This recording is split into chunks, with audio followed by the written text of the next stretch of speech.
Hi and welcome back to our channel. So, how many of you actually do miss grandma's cooking? I bet 99% of you. They did have many tips and tricks on their sleeves. And in this video I would like to share those that we actually have learned from our German grandmothers. So from the Oma Gertrud and Oma Rosi.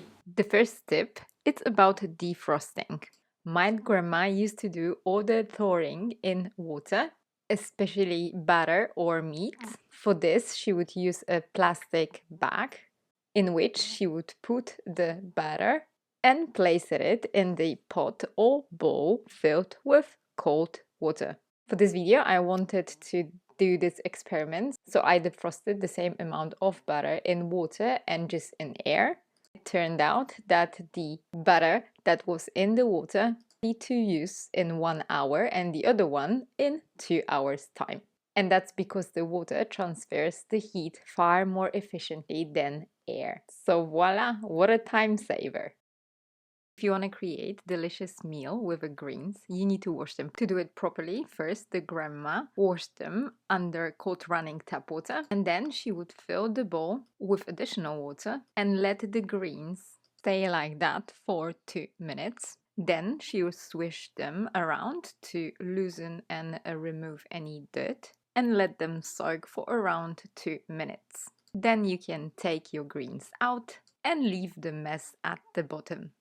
My grandmother used flour to thicken the gravies. The problem is when the flour comes in contact with a hot liquid, doesn't separate properly, and therefore my grandmother would prepare the flour in a separate cup, then would pour cold water over it, and by stirring it, made sure that the flour dissolves completely in water. And she was doing it with exact same motion. Then she would add the hot liquid into it, mix it again, and then whisk into a simmering sauce. And tada, this is one of the most simple ways to thicken the sauce without using any extra fat. When cooking different kind of potato dishes, the grandmas would always use the right potatoes, the waxy potatoes, and those remain firm when they cooked. Therefore are good for any dish that includes cutting. We would use them for potato salads, potato casseroles, pan-fried potatoes, chips, and potato wedges.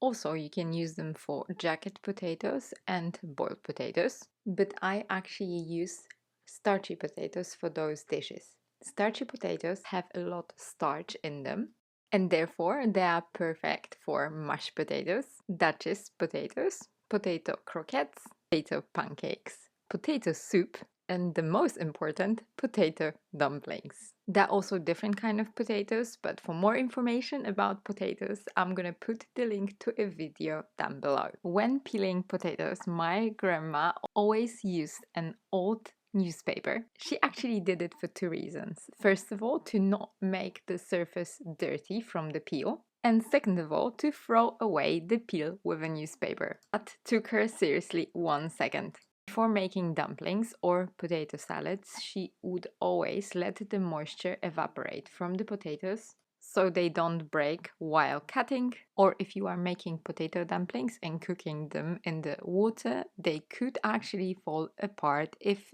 there's too much moisture in the potatoes. My grandmother always cooked the potatoes about 2 hours before we actually came home from school. Them warm, she would cover the pot with a lid and then took the whole thing to the bedroom and wrap it up in the duvet. Potatoes kept warm that way are not only warm but also very moist. So please don't make any dumplings from them. Okay, enough about potatoes. Now we're gonna move on to the meat tip. Both our grandmothers were very good at making braised dishes.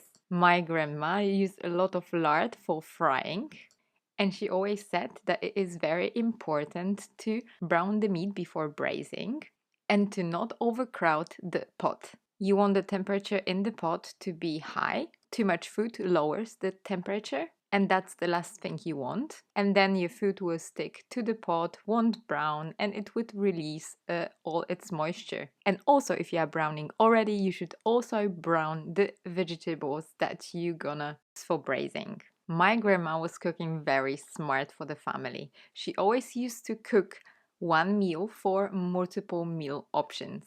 And she would cook a bigger chunk of meat. She would make several dishes from it.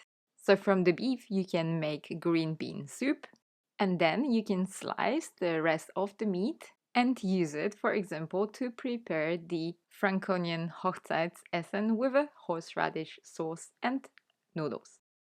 Thank you very much for watching. What I am very curious about is if you did know all those tricks, or do you have any other tips and tricks for us? If you do, please share those in the comments down below. Next week we will be talking about how to grill a perfect German bratwurst, of course like a German, so please stay tuned for that. I wish you all a lovely week, stay safe, healthy, and I will see you very soon. Bye!